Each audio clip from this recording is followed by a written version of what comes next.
ийм тохиолдол гарч ирсэн 16 настай нэг хүүхэд өөрөө айгүй харшилтай. Тэгэл нөгөө ээж наав нөгөө багаас харшилтай болохоор өө ингээ хамар битүүрж байгаа юм чинь харшилтай л байгаа гэдэг өөрөөсөө манайхаа онж тавина шүү дээ өөрөөсөө. Тэгэл ингээ яваад исэн.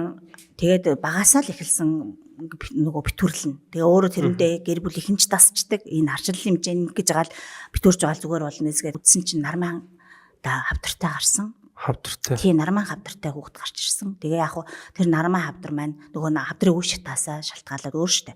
Тэгээд арай цаашаа тархалт маргалтанд гайгүй байсан учраас 2 давтамжийн хагалгаа ороод гайгүй болсон ийм тохиолдол байгаа. Тэгээ ээж аавууд нь бүр би энэ хүүхдээ ерөн харшил гэж бодож байсан штэ. Ингээ олон жил явцсан гэд.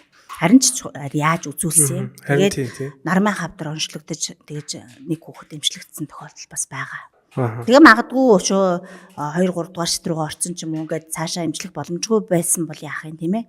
Тэгэхээр бас ямар ч байсан ийм тохиолдол байдсан байх шүү. Тэгэхээр харшилтай хүмүүс ч гэсэн гэдэг чи би ингээ хамар бичээ минь харшилчтай гэж өөрөөсөө ингээд яваа унш тавьчаа явахгүйгээр ямар ч гэсэн та тийм зориортой байх юм бол мэрэгжлийн эмчтнийг удаач гэсэн хандаад үзээжээ. Бас оншоо тодруулах нь зүйтэй л гэж хэлэхээр байна.